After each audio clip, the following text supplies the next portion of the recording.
Hello दोस्तों, नमस्कार। हम लोग पिनाकल बुक से भूगोल पार्ट को देख रहे हैं। यह पार्ट हम लोगों के SSC GD UPP Bihar police में बहुत ही लाभदायक होगा। चलिए बिना देरी किए स्टार्ट करते हैं। प्रश्न संख्या 161 से 150 तक हम पिछली कक्षाओं में पूरा कर चुके हैं। चलिए बिना देरी के स्टार्ट करते हैं। गंगा नदी गंगोत्री हिम पर्वत से निकलती है और यह कहाँ जाके मिलती है? तो यह बंगाल के खाड़ी में जाके मिलती है। गंगोत्री ग्लेशियर उत्तराखंड के उत्तरकाशी जिले में स्थित है। यहाँ से गंगा नदी बहती है और बंगाल की खाड़ी में गिरती है। चलिए अगले प्रश्न पे चलते हैं। प्रश्न संख्या 162 पे चलते हैं। निम्नलिखित में से किसे भारत की विशाल तंग घाटी कहा जाता है? तो भारत की विशाल तंग घाटी गंदीकोटा की विशाल तंग घाटी। गंदीकोटा लगभग भूला हुआ घाट आंध्र प्रदेश में पेन्नार घाटी पर स्थित है और इसे भारत के ग्रैंड कैनियन के रूप में जाना जाता है। चलिए अगले प्रश्न चलते हैं 163 पे। भारत की सबसे बड़ी खारे पानी की अंतर्देशीय झील सांभर किस राज्य में है? तो यह राजस्थान में है। राजस्थान की अंतर्देशीय झील सांभर भारत की सबसे बड़ी अंतर्देशीय नमक झील और एक व्यापक खारा आर्द्र भूमि है। सांभर झील भारत की सबसे बड़ी खारे पानी की झील है। हजारों गुलाबी राजहंस और जल पक्षियों के कारण रामसर स्थल के रूप में घोषित किया गया है।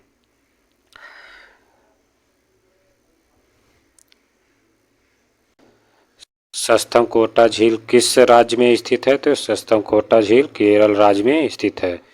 सस्तमकोटा भारत के केरल राज्य में कोल्लम जिले में कुन्नथूर तहसील के एक गांव में है। कुन्नथूर तालुक मुख्यालय संस्थान कोट्टा में स्थित है। सस्तमकोटा मीठे पानी की झील केरल की सबसे बड़ी पानी की झील है। चलिए अगले प्रश्न चलते हैं। इंदिरा सागर बांध जो ठोस गुरुत्वीय बांध है वह भारत के इनमें से किस राज्य में स्थित है? यह मध्य प्रदेश में है। इंदिरा सागर बांध नर्मदा नदी पर 92 मीटर ऊंचाई के साथ बनाया गया है। कंक्रीट ग्रेविटी बांध मध्य प्रदेश के खंडवा जिले में स्थित है। इंदिरा सागर परियोजना नर्मदा नदी पर पानी का एक उत्कृष्ट भंडारण जल स्थल प्रदान करने वाली प्रमुख परियोजना है। किस नदी का बांग्लादेश में पद्मा नाम है? तो गंगा नदी का नाम पद्मा है। पद्मा बांग्लादेश और भारत में एक प्रमुख नदी है। यह गंगा की मुख्य वितरण नदी है जो बंगाल की खाड़ी के पास मेघना नदी के संगम पर तक 120 किलोमीटर के लिए आमतौर पर दक्षिण पूर्व में बहती है। किस नदी को नर्मदा की दासी के नाम से जाना जाता है? तो ताप्ती नदी को नर्मदा की दासी के नाम से जाना जाता है। ताप्ती, जिसे तापी के नाम से भी जाना जाता है, प्रायद्वीपीय भारत की पश्चिम में बहने वाली दूसरी सबसे बड़ी नदी है और इसे नर्मदा की जुड़वा नदी या दादी के रूप में जाना जाता है। यह मध्य प्रदेश के 792 मीटर की ऊंचाई पर मुल्ताई रिजर्व फॉरेस्ट के पास से निकलती है। चलिए अगले प्रश्न चलते हैं। भारत की सबसे बड़ी वेम्बनाड झील किस राज्य में है? तो यह केरल राज्य में है। वेम्बनाड झील भारत की सबसे लंबी झील है और केरल राज्य की सबसे बड़ी झील है।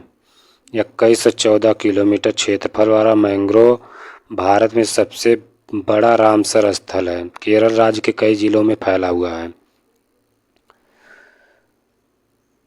कोलेरू झील जो भारत की सबसे बड़ी मीठे पानी की झीलों में से एक है किस राज्य में है? तो कोलेरू झील आंध्र प्रदेश में है। कोलेरू झील भारत की सबसे बड़ी मीठे पानी की झीलों में से एक है जो आंध्र प्रदेश राज्य में स्थित है। चलिए अगले प्रश्न चलते हैं। पोलावरम सिंचाई परियोजना का निर्माण किस नदी पर किया जा रहा है? यह गोदावरी नदी पर किया जा रहा है। पोलावरम सिंचाई परियोजना आंध्र प्रदेश में पश्चिमी गोदावरी जिले में और पूर्वी गोदावरी जिले में गोदावरी नदी पर एक निर्माणाधीन बहुउद्देशीय परियोजना है। नीचे दी गई सभी 4 नदियां केरल की नदियां हैं। इनमें से कौन राज्य की सबसे दक्षिणी नदी है? दक्षिणी नदी कौन है? तो नेय्यार नदी दक्षिणी नदी है। चलिए इसके विस्तार को देखते हैं। विस्तार में कुछ दिया नहीं, बस यही बताया नेय्यार नदी केरल राज्य की दक्षिणी नदी है। चलिए अगले प्रश्न चलते हैं। निम्न में से कौन भारत का सबसे बड़ा नदी द्वीप है? तो भारत का सबसे बड़ा नदी द्वीप माजुली द्वीप है, जो ब्रह्मपुत्र नदी पर बना है, असम में है। चलिए अगले प्रश्न चलते हैं। निम्नलिखित में से कौन सा जलप्रपात शरावती नदी पर बनाया गया है और भारत के सबसे ऊंचा जलप्रपात है? तो यह जोग जलप्रपात है। जोग जलप्रपात है। 253 मीटर गिरने वाली जोग जलप्रपात 253 मीटर गिरने वाली शरावती नदी द्वारा बनाया गया है, जो मेघालय में 335 मीटर की एक बूंद के साथ नौकलई फॉल्स के बाद भारत में दूसरा ऊंचा डुबकी वाला झरना स्थित है। यानी सबसे बड़ा मेघालय में है, उसके बाद ये है। चलिए अगले प्रश्न चलते हैं। निम्न में से कौन सी झील भारत की सबसे बड़ी मानव निर्मित झील है?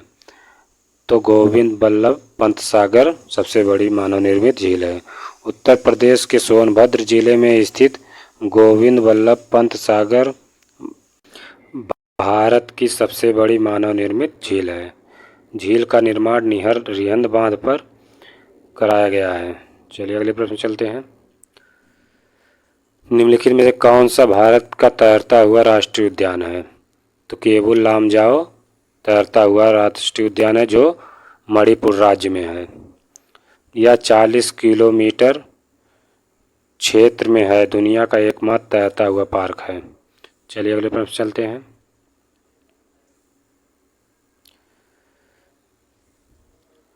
निम्नलिखित में कौन सी नदी मध्य प्रदेश में अमरकंटक पर्वत से निकलती है?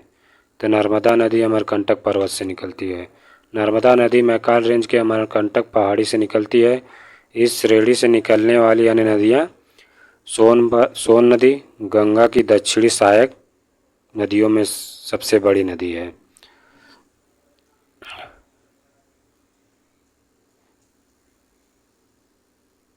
नदी का एक चौड़ा सिरा है जो समुद्र में मिलता है। तो कौन सी आकृति? ज्वारनद मुख।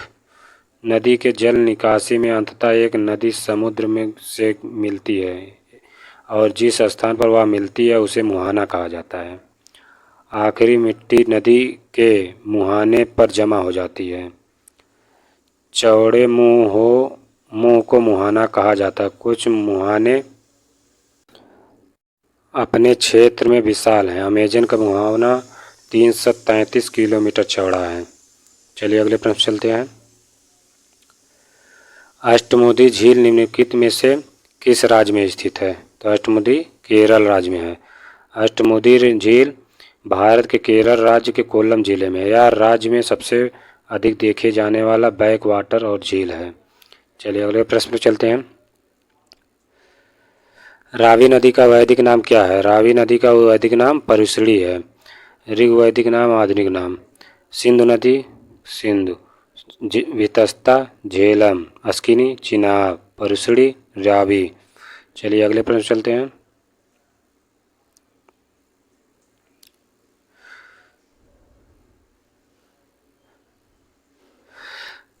कौन एक प्रायद्वीपीय नदी नहीं है?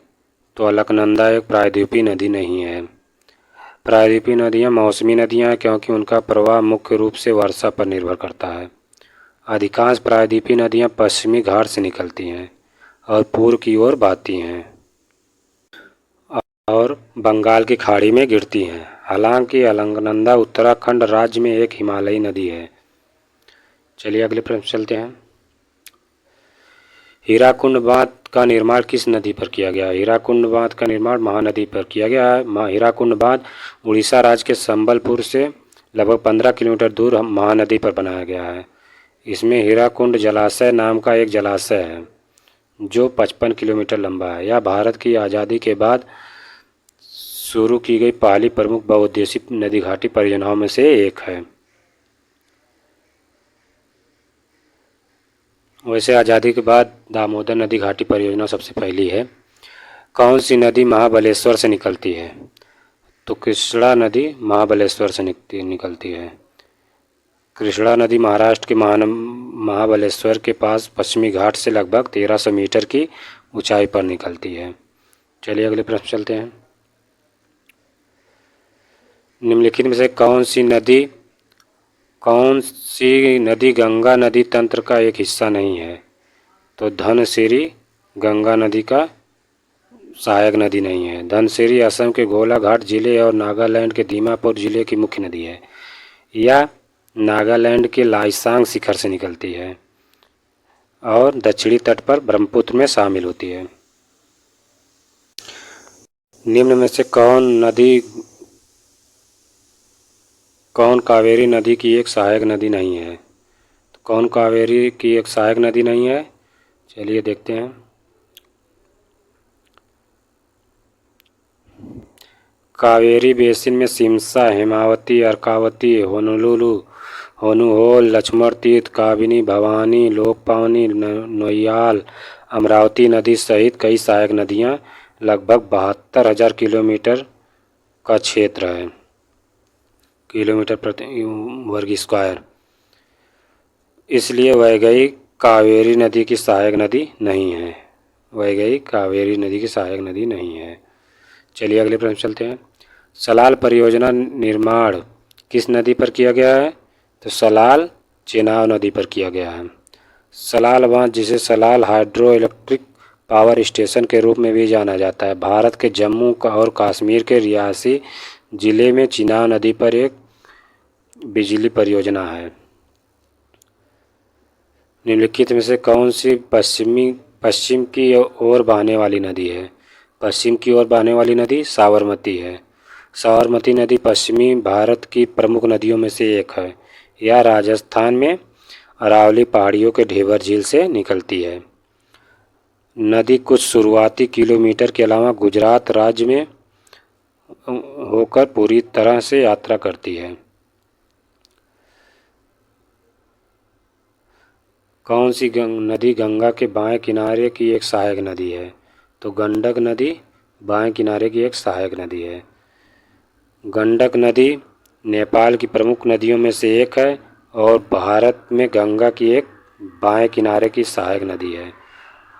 हालांकि सोन, केन, बेतवा गंगा के दाहिने किनारे की प्रमुख सहायक नदी है। यानी दिए गए ऑप्शन में सोन, केन, बेतवा दक्षिण से आकर मिलने वाली नदी हैं। चलिए अगले प्रश्न चलते हैं। गांधीकोटा के तंग घाटी, जिसे भारत की विशाल घाटी भी कहा जाता है, यह किस राज्य में स्थित है? यह आंध्र प्रदेश राज्य में स्थित है। आंध्र प्रदेश राज्य में स्थित है। चलिए अगले प्रश्न चलते हैं।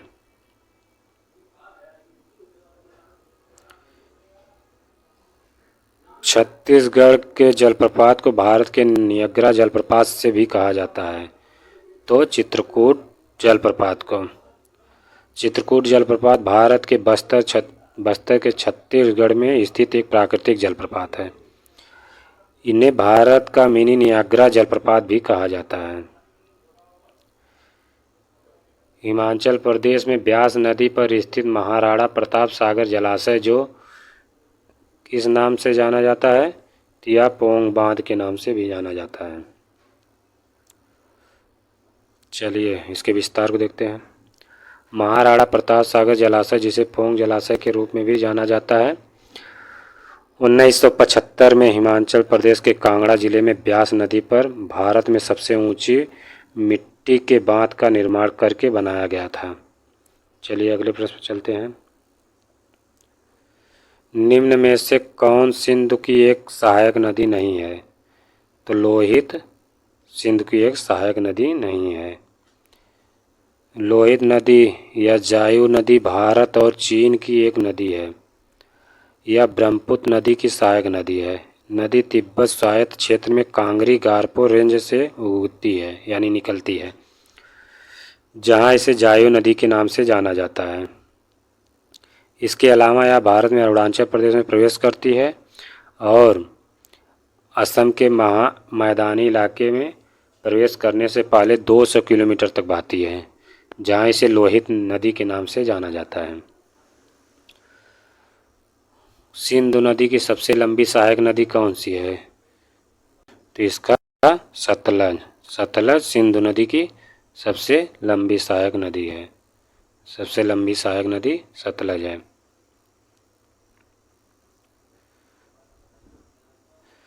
सतलज नदी सिंधु की नदी की सबसे बड़ी सहायक नदी है। यह उत्तरी भारत और पाकिस्तान में पंजाब के क्षेत्र से होकर बहने वाली 5 प्रमुख नदियों में से सबसे लंबी नदी है।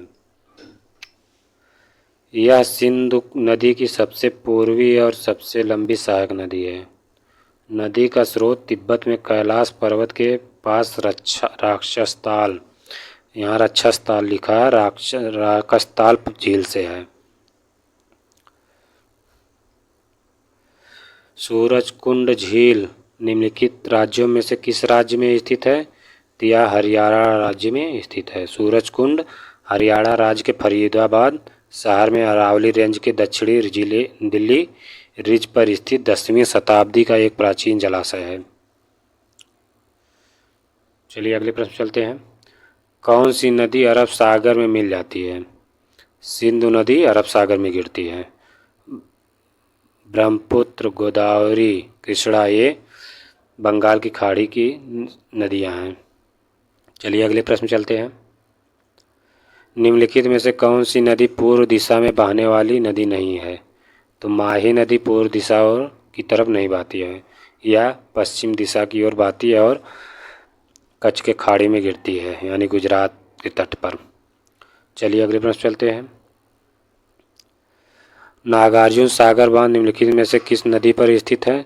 तो यह कृष्णा नदी पर स्थित है। यह कृष्णा नदी पर स्थित है। नागार्जुन सागर बांध कृष्णा नदी पर एक चिनाई वाला बांध है जो आंध्र प्रदेश में गुंटूर जिले और तेलंगाना में नलगोंडा जिले के बीच की सीमा फैला है। चलिए अगले प्रश्न चलते हैं।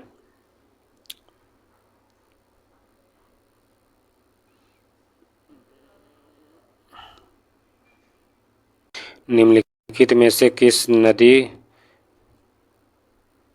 नदी का उद्गम मध्य प्रदेश से होता है? तो ताप्ती नदी का उद्गम मध्य प्रदेश होता है। तापी नदी मध्य प्रदेश के बैतूल जिले में मुल्ताई नामक स्थान से निकलती है।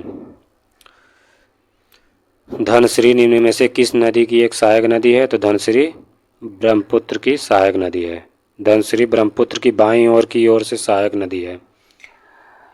यह नागालैंड के लियासांग शिखर से निकलती है। यह असम के गोलाघाट जिले और नागालैंड के दीमापुर जिले की मुख्य नदी है।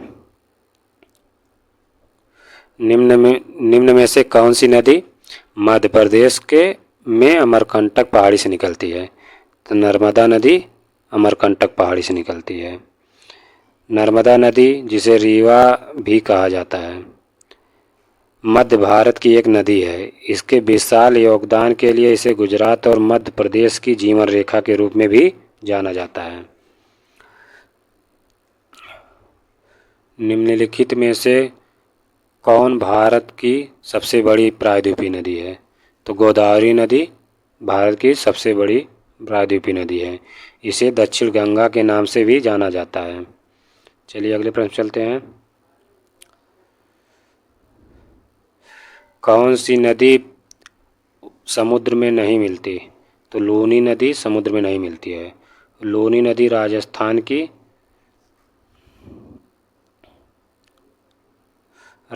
की एक नदी है। यह अजमेर के पास अरावली रेंज के पुष्कर घाटी से निकलती है। थार रेगिस्तान के दक्षिण पूर्वी हिस्से में गुजरती है और गुजरात में कच्छ के रण के दलदली भूमि में समाप्त हो जाती है। यह समुद्र में नहीं गिरती है। भागीरथी निम्न में से किस नदी की मुख्य धारा है? तो यह गंगा नदी की मुख्य धारा है। भागीरथी भारतीय राज्य उत्तराखंड में एक अशांत हिमालयी नदी है और गंगा की दो स्रोतों में से एक है। हिंदू धर्म और संस्कृति में भागीरथी को गंगा की स्रोत धारा माना जाता है।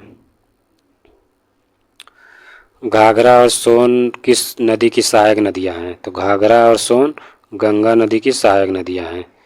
उत्तर से गंगा की सहायक नदियां यमुना, रामगंगा, करनाली, ताप्ती, गंडक, कोसी। दक्षिण से गंगा की सहायक नदियां चंबल, सोन, बेतवा, केन। ये क्रम बार बार पूछा जाता है, इसको याद करने की ज़रूरत है। निम्नलिखित में से कौन सी नदी हिमालय अपवाह तंत्र का हिस्सा नहीं है? तो गोदावरी नदी हिमालय अपवाह तंत्र का हिस्सा नहीं है।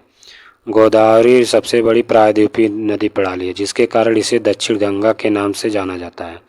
यह महाराष्ट्र के नासिक जिला से निकलती है और अपना पानी बंगाल की खाड़ी में बहा देती है। भारत की भौतिक विशेषताओं के संदर्भ में कायाल क्या होता है? तो यह अप्रवाही जल है।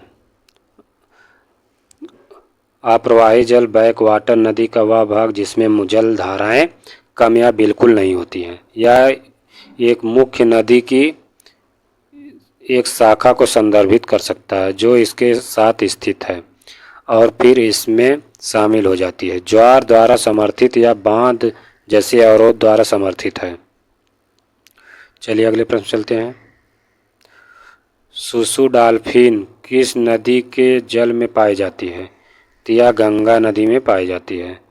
दक्षिण एशियाई नदी डॉल्फिन भारतीय उपमहाद्वीप के क्षेत्र में पाई जाने वाली एक लुप्तप्राय मीठे पानी या नदी डॉल्फिन है, जो दो प्रजातियों गंगा नदी डॉल्फिन, सिंधु नदी डॉल्फिन में विभाजित है। हालांकि भारत में सुसु डॉल्फिन गंगा नदी में पाई जाती है।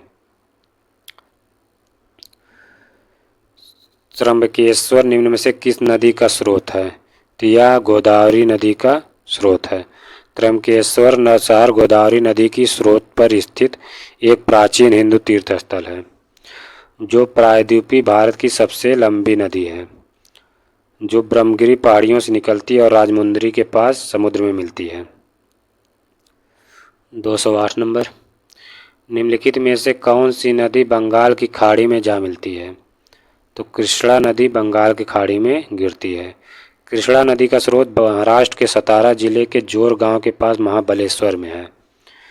यह आंध्र प्रदेश में हंसला देवी के में बंगाल की खाड़ी में जा मिलती है। नदी डेल्टा बनना किस क्रिया का परिणाम है? तो यह निक्षेपण क्रिया का परिणाम है। एक नदी का डेल्टा तलछट के जमाव द्वारा निर्मित भू आकृति है, जिसे नदी द्वारा प्रवाहित किया जाता है, क्योंकि प्रवाह इसे नदी के मुहाने पर छोड़ देता है और धीमी गति से चलने वाले या स्थिर पानी में प्रवेश करता है। चलिए अगले प्रश्न चलते हैं। निम्न में से कौन भारत की एक द्रोणी नहीं है?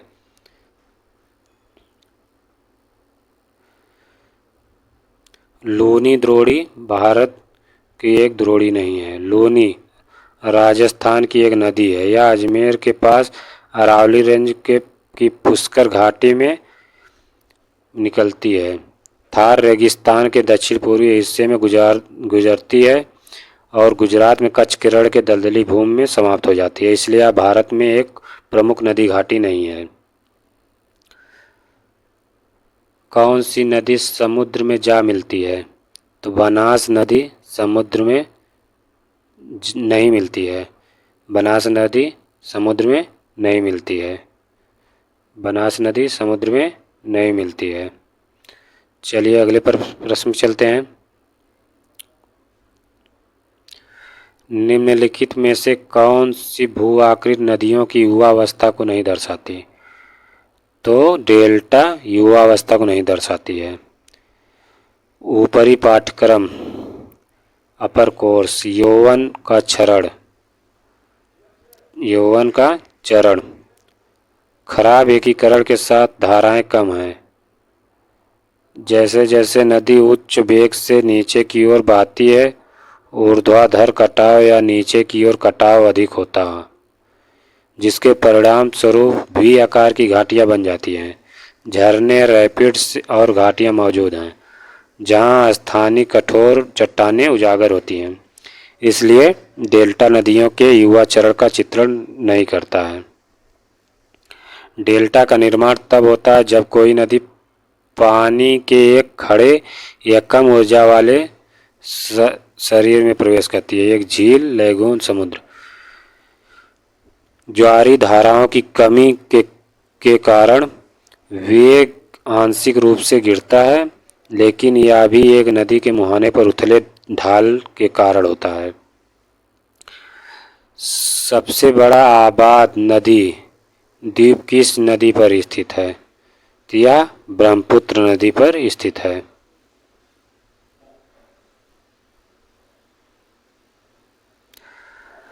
माजुली ब्रह्मपुत्र नदी पर स्थित है। दुनिया का सबसे बड़ा बसा हुआ नदी द्वीप है। इसका क्षेत्रफल 1250 वर्ग किलोमीटर है।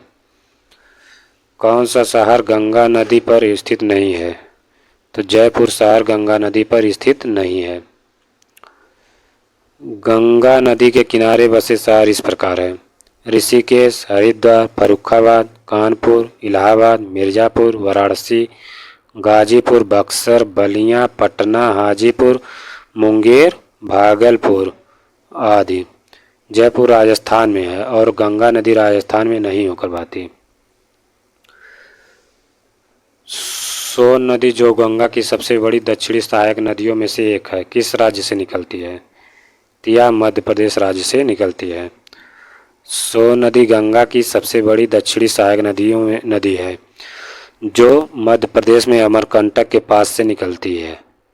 अमरकंटक से दो नदियां निकलती हैं, सोन और नर्मदा। नर्मदा अरब सागर में गिरती है, सोन गंगा नदी की सहायक नदी बनती है। चलिए अगले प्रश्न चलते हैं। बांग्लादेश की निम्नलिखित नदियों में से किसे बराक नदी के नाम से जाना जाता है? तो सुरमा नदी को बराक नदी के नाम से जाना जाता है। सुरमा नदी को पूर्वोत्तर भारत और पूर्वी बांग्लादेश में बाराक नदी भी कहा जाता है। यह मणिपुर राज्य भारत में निकलती है, जहाँ इसे बराक कहा जाता है, और फिर दक्षिण पश्चिम से मिजोरम राज्य में बहती है। निम्नलिखित में से कौन सी नदी गोदावरी की एक सहायक नदी नहीं है? तो बराकर नदी गोदावरी की एक सहायक नदी नहीं है। बराकर नदी दामोदर नदी की मुख्य सहायक नदी है। यह झारखंड के हजारीबाग जिले से निकलती है और पश्चिम बंगाल के बर्धमान जिले के आसनसोल में दामोदर नदी में मिलने से पहले छोटा नागपुर पठार के उत्तरी भाग में बहती है। चलिए अगले प्रश्न चलते हैं। निम्नलिखित में से भारत की बारहमासी नदी प्रणाली कौन सी है? तो यह सिंधु है। बारहमासी नदियाँ वे नदियाँ हैं जो साल भर पानी से भरी रहती हैं, क्योंकि वे अपना पानी पहाड़ी बर्फीले क्षेत्रों या हिमनदों से प्राप्त करती हैं। भारत में 10 बारहमासी नदियाँ हैं और उनमें अधिकांश उत्तरी क्षेत्र में स्थित हैं। तापी, ये तापो नहीं तापी रहेगा, तापी, कृष्णा, ताप्ती 2 बार दिया है। ये प्रायद्वीपीय नदियाँ हैं जो वर्षा पर निर्भर हैं। 219 क्वेश्चन है, हुंडरू जलप्रपात किस नदी पर स्थित है? तो हुंडरू जलप्रपात सुवर्णरेखा नदी पर स्थित है। हुंडरू जलप्रपात झारखंड के रांची जिले में स्थित एक जलप्रपात है। यह स्वर्णरेखा नदी पर स्थित है। यह 98 मीटर ऊंचाई से गिरता है और राज्य के सबसे बड़े झरनों में से एक है। चलिए 220 पे चलते हैं। कावेरी नदी द्रोणी भारत के कितने राज्यों में पड़ती है? यह 4 राज्यों में पड़ती है। कावेरी नदी बेसिन में 3 राज्य और एक केंद्र शासित प्रदेश है: तमिलनाडु, कर्नाटक, केरल और पुदुचेरी। भारत में मीठे पानी की सबसे बड़ी झील कौन सी है? भारत में मीठे पानी की सबसे बड़ी झील बुलर झील है। मीठे पानी की सबसे बड़ी झील बुलर झील है। बुलर झील भारत की सबसे बड़ी मीठे पानी की झील है और एशिया की सबसे बड़ी झील है। यह भारत के जम्मू कश्मीर राज्य में बांदीपोरा जिले में स्थित है। झील को झेलम नदी द्वारा पोषित किया जाता है। चलिए अगले प्रश्न चलते हैं। अलकनंदा और मंदाकिनी नदी के संगम पर स्थित है। तो अलकनंदा और मंदाकिनी रुद्रप्रयाग। रुद्रप्रयाग भारत के उत्तराखंड राज्य के एक शहर है। रुद्रप्रयाग अलकनंदा नदी के पंच